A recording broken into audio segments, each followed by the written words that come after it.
Sa mga geopolitical na tensyon na kinakaharap ng Pilipinas, military modernization ang isa sa mga pangunahing hakbang na ginawa ng pamahalaan. Halimbawa, ang patuloy na pagpapalakas ng Philippine Air Force sa pamamagitan ng pagbili ng mga eroplanong pandigma, partikular na ang squadron ng multi-role fighter aircraft. Una ng kursunadang bilhin ng Pilipinas ay ang F-16 fighter ng Amerika. Ngunit dahil sa problemang pinansyal na baling sa JAS-39 Gripen fighter ng Sweden ang atensyon ng bansa, isang fighter na bagamat hindi ganoon kamahal ang presyo, ngunit nagtataglay ng isang mapanganib at makabagong sandata at teknolohiya. Welcome sa Maharlika TV. Sa videong ito ay susuriin natin kung gaano nga ba kabagsik ang isang JAS-39 Gripen na gustong bilhin ng Pilipinas. Pero bago tayo magpatuloy, isang like lang po ang hinihingi ko para sa videong ito. Malaking bagay na po yan bilang suporta sa ating bawat ina-upload. Back to the video.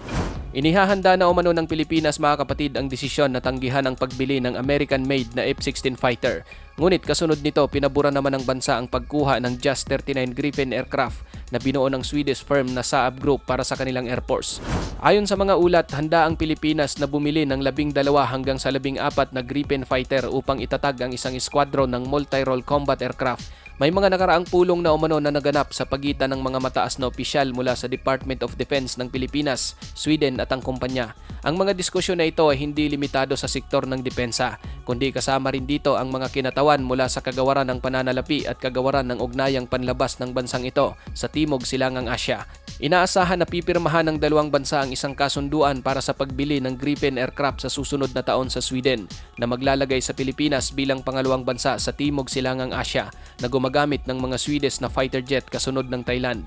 Aasahan ng Pilipinas na darating ang unang batch ng Gripen aircraft sa 2027 at ang kabuuan ay inaasahang maihahatid sa 2028. Ilang buwan na ang nakakaraan, naglagda ang Pilipinas at Sweden ng Memorandum of Understanding upang mapabilis ang partisipasyon ng Sweden sa mga modernization effort ng sandatahang lakas ng Pilipinas, lalo na sa Philippine Air Force.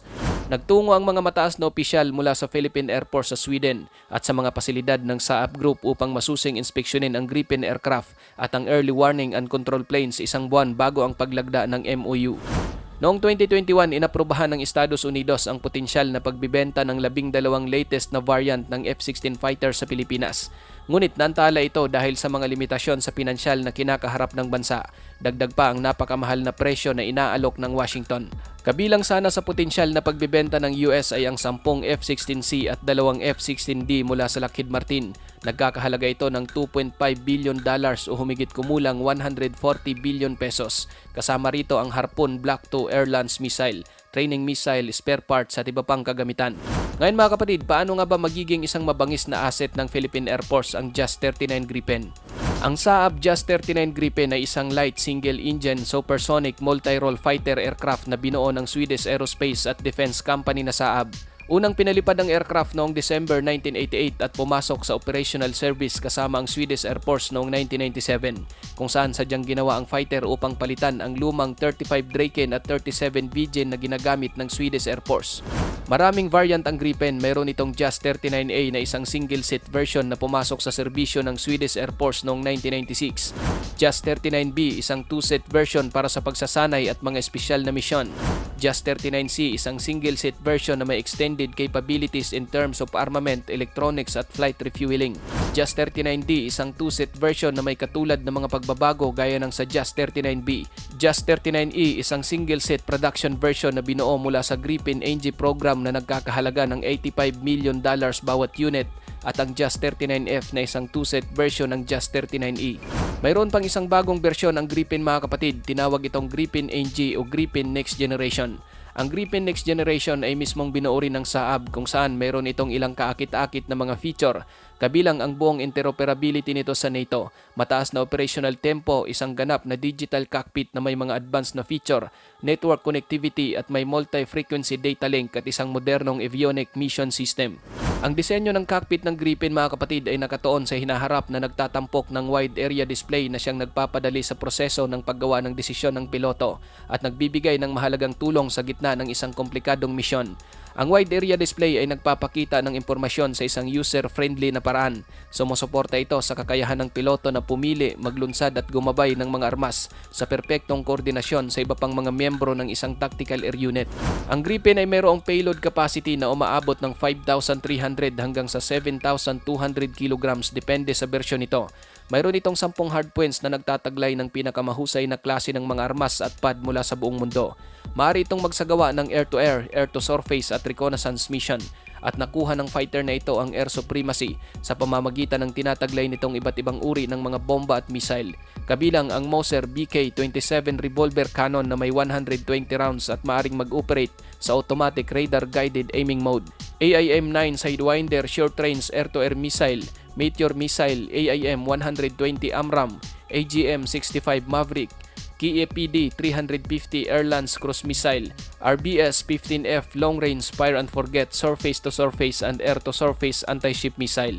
Pagdating sa mga bomba, tinataglay ng Gripen ang GBU-12 PBU-2 Laser Guided Bomb, Mark 82 Bomb, GBU-39 Small Diameter Bomb, kabilang din ang ALQ-TLS Electronic Countermeasures Pad at Digital Joint Reconnaissance Pad. Maliban sa mga malulupit at advanced technology ng mga armas ng Gripen, high-tech din ang mga sensor nito at radar na pwedeng makipagsabayan sa kahit anong fighter jet. Nilagyan din ang fighter ng forward-looking infrared sensor at Saab infrared search and track system. Kayang lumipad ng Gripen sa maximum speed na 2,470 km per hours at ang combat radius naman nito ay nasa 800 km hanggang sa 3,200 km. Ang aircraft ay tumitimbang ng nasa 5,700 kilograms at maximum take-off weight na nasa 14,000 kilograms. Ayon mismo sa Saab mga kapatid, ang JAS-39 Gripen ay isang game changer na sadyang idinisenyo upang talunin ang anumang kalaban. Taglay nito ang mga makabagong teknolohiya, latest na mga system, sensor, armas at pad upang matiyak ang kalamangan sa kalaban na naghahatid ng air superiority sa mga pinagtatalunang kapaligiran. Ang aircraft umano na ito ay may makapangyarihang makina, mahusay na range at kakayahang magdala ng kahangahangang kargamento kasama ang 10 hardpoint nito. Mayroon din itong bagong radar, infrared search and track system, highly advanced na electronic warfare at mga sistema ng komunikasyon. Pagdating sa electronic warfare, ang aircraft ay may kakayahang tumagos sa mga anti-axis zone ng kalaban at guluhin ang kapasidad nitong mag-operate. Ang pinagsasamang cutting-edge na electronic warfare system ng Gripen ay pinagsasama ang iba't ibang offensive at defensive measures upang gambalain ang mga enemy efforts habang pinoprotektahan ang sarili nito upang matiyak ang mataas na kaligtasan. Gumagawa din ang aircraft ng real-time signal analysis at countermeasures management, pati na rin ang malawak na koleksyon ng signal ng electronic intelligence upang talunin ang sinumang kaaway. Ikaw kapatid, ano ang masasabi mo sa JAS-39 Gripen? Para sa iyong opinion, i-comment mo na yan sa ating comment section sa ibaba. At kung nagustuhan mo naman ang video ito, paiwan naman ako ng like at pasubscribe na rin sa ating munting channel. Maraming salamat sa panonood hanggang sa susunod na naman nating upload. Peace out!